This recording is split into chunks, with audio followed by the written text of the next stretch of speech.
সবাইকে আন্তরিকভাবে স্বাগত। যে যেখান থেকে আমার ভিডিও দেখছেন সবার জন্য আন্তরিকভাবে সম্মান, শ্রদ্ধা এবং শুভকামনা মন থেকে, হৃদয় থেকে। এবং আমার মুকুল স্যার ইউটিউব চ্যানেলটি যারা এখনও সাবস্ক্রাইব করেননি, স্যার, ম্যাডাম, বোন, বন্ধু, ভাই সবাইকে বিনীত অনুরোধ আমার চ্যানেলটি, মুকুল স্যার ইউটিউব চ্যানেলটি সাবস্ক্রাইব করে বেল আইকনটি অল করে রাখবেন, যাতে আমার সমস্ত ভিডিওর নোটিফিকেশান আপনাদের কাছে পৌঁছে যায়। আজকে আমি আলোচনা করব অসুস্থ সুজয় কৃষ্ণ ভদ্র, যাকে আমরা কালীঘাটের কাকু নামে চিনি। তিনি হঠাৎ অসুস্থ এবং নিয়োগ দুর্নীতি মামলায় কিন্তু একেবারে একটা নাটকীয় মোড় নিতে চলেছে। কেন বলছি নাটকীয় মোড় নিতে চলেছে? যে সুজয় কৃষ্ণ ভদ্র, যাকে আমরা কালীঘাটের কাকু নামে চিনি, তিনি হঠাৎ করে অসুস্থ হয়ে পড়েছেন।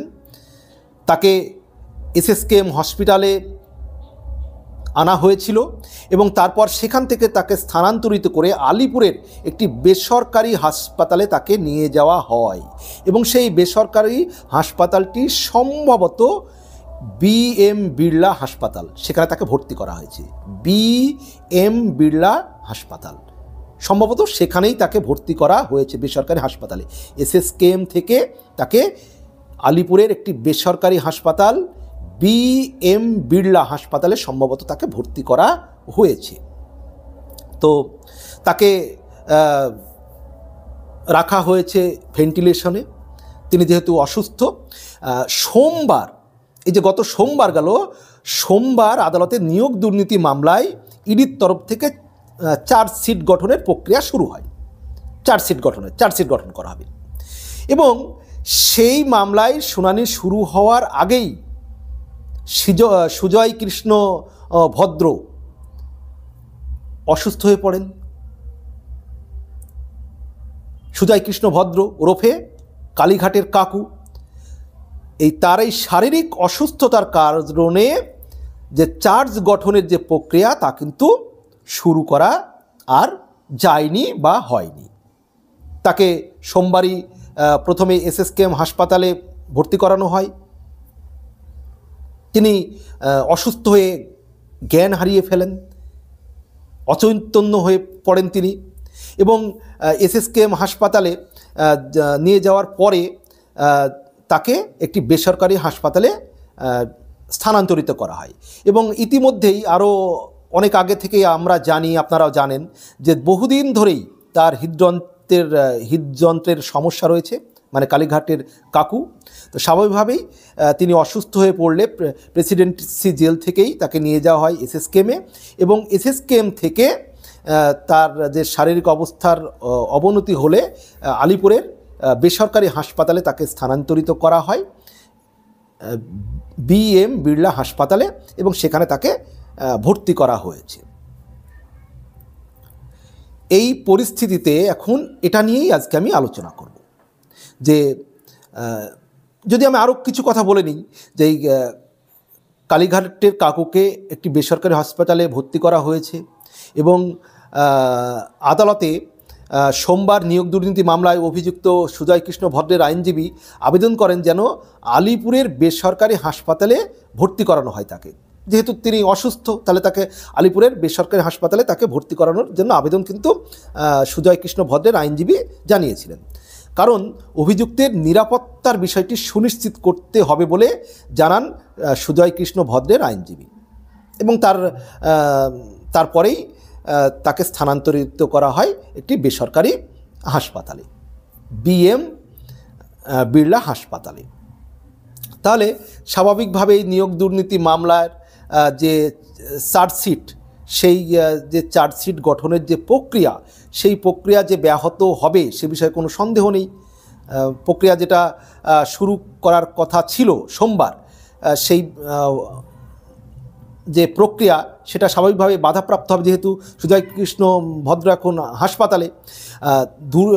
দুর্নীতির যে ইডির মামলায় চার্জ গঠনের কথা যেহেতু সোমবার ছিল, সব অভিযুক্তকে আদালতে হাজির থাকার নির্দেশও দিয়েছিলেন বিচারপতি, কিন্তু হঠাৎ করেই ইডির আদালতে সুজয় কৃষ্ণ ভদ্রকে মানে নিয়ে যাওয়ার আগেই তিনি অসুস্থ হয়ে পড়েন কালীঘাটের কাকু, এবং মানে অসুস্থ বলতে তিনি একবারে জ্ঞান হারিয়ে ফেলেন, অচৈতন্য হয়ে পড়েন। তারপর তাকে এসএসকেএম হাসপাতালে ভর্তি করা হয় এবং এসএসকেএম হাসপাতাল থেকে তাকে বেসরকারি হাসপাতাল, সে বেসরকারি হাসপাতালে নিয়ে যাওয়া হয় তাকে, আলিপুরের একটি বেসরকারি হাসপাতালে। সেখানেই তিনি ভর্তি আছেন। এ প্রসঙ্গে বিচারক বলেছেন যে আমার চেষ্টার ত্রুটি ছিল না, কিন্তু উপায় নেই, সব কিছু তো মানে বিচারক বলেছেন যে আমার নিয়ন্ত্রণে থাকে না। আদালতের শেষমেশ একটা নির্দেশ দিয়েছে, আদালত বিচারপতি একটা নির্দেশ দিয়েছেন যে আলিপুরের যে হাসপাতালে কালীঘাটের কাকু ভর্তি করা হয়েছে বা ভর্তি করা হবে, সেই হাসপাতাল কর্তৃপক্ষকে আগামী 2 জানুয়ারি কালীঘাটের কাকুর বা সুজয় কৃষ্ণ ভদ্রের মেডিকেল রিপোর্ট জমা দিতে হবে। অর্থাৎ যেখানে যে বেসরকারি হাসপাতাল, আলিপুরের যে বেসরকারি হাসপাতালে ভর্তি করা হচ্ছে কালীঘাটের কাকুকে, সেই হাসপাতাল থেকে আগামী 2 জানুয়ারি সুজয় কৃষ্ণ ভদ্রের যে শারীরিক পরিস্থিতি, শারীরিক অবস্থা, তার যে মেডিকেল রিপোর্ট, সেটা কিন্তু জমা দিতে হবে, অর্থাৎ আদালতে জমা দিতে হবে। এই হলো ঘটনা। এখন এই ঘটনাকে কেন্দ্র করে অনেকে অনেক কথা বলছে, এবার আমার বিশ্লেষণটি বলবো, কিন্তু তার আগে বলেনি।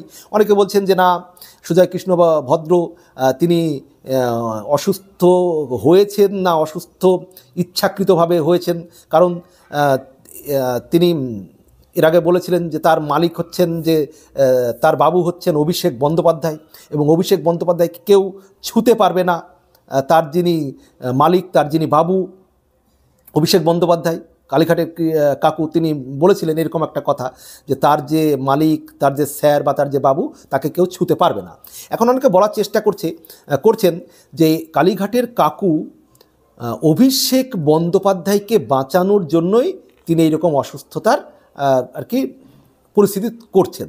তো এখন আমরা অসুস্থ মানুষকে নিয়ে নিশ্চয়ই এই ধরনের কথা বলবো না বা ভাববো না। আমরা সুজয় কৃষ্ণ ভদ্র মহাশয়ের দ্রুত সুস্থতা কামনা করি, তার দীর্ঘায়ু কামনা করি। আইনে আদালতে তিনি যদি দোষী প্রমাণিত হন, যদি তার দোষ প্রমাণিত হয়, তার শাস্তি হোক, কিন্তু তিনি অসুস্থ, তার আমরা সুস্থতা কামনা করি। যেটা অনেকেই বলার চেষ্টা করছেন যে না, অভিষেক বন্দ্যোপাধ্যায়কে বাঁচানোর জন্য তার বাবুকে, মানে কালীঘাটের কাকু তার বাবুকে, তার সাহেবকে, তার যে কালীঘাটের কাকু বলেছিলেন যে আমার সাহেবকে কেউ ছুঁতে পারবে না, তার পর্যন্ত কেউ পৌঁছাতে পারবে না, তো সেটাই অনেকে উল্লেখ করছেন যে ওই তার সাহেব পর্যন্ত যাতে না পৌঁছাতে পারে, তার জন্যই তিনি এটা করছেন। তাহলে চার্জ গঠনের প্রক্রিয়া ব্যাহত হবে। এখন এটা অনেকেই বলার চেষ্টা করছেন, কিন্তু আমি বলবো অবশ্যই যে অসুস্থ একজন মানুষ, তিনি সুস্থ হয়ে উঠুন।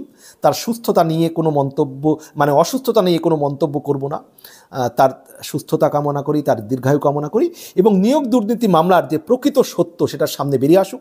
যদি তিনি অপরাধী হয়ে থাকেন, তাহলে তার আইনের মাধ্যমে শাস্তি হবে, এবং যদি অন্য কেউ জড়িয়ে থাকেন এই নিয়োগ দুর্নীতি মামলায়, তারও শাস্তি হওয়া উচিত। সে যেই হোক, যার ইনভলভমেন্ট থাকবে, যার অন্তর্ভুক্তি থাকবে এই নিয়োগ দুর্নীতি মামলায়, তারই শাস্তি হওয়া উচিত। সেটা নাম যাই হোক, তিনি যে পদেই থাকুন, তিনি যে জায়গাতেই থাকুন, যত বড় রাজনৈতিকভাবে ক্ষমতাশালীই হন না কেন, তার আইনের মাধ্যমে, নিরপেক্ষ তদন্তের মাধ্যমে, নিরপেক্ষ বিচারের মাধ্যমে তার শাস্তি আইনের মাধ্যমে হওয়া উচিত। বাকি আপনারা কে কী মনে করেন জানাবেন কমেন্ট বক্সে, বিনীত অনুরোধ রইল। ভালো থাকবেন, সুস্থ থাকবেন। আবারও একবার সবার জন্য অনেক অনেক অন্তরের কেন্দ্রস্থল থেকে শ্রদ্ধা, সম্মান, শুভেচ্ছা এবং শুভকামনা। এবং আমার মুকুল স্যার ইউটিউব চ্যানেলটি সবার কাছে সাবস্ক্রাইব করার বিনীত অনুরোধ রইল। স্যার, ম্যাডাম, ভাই, বোন, বন্ধু, ভালো থাকবেন।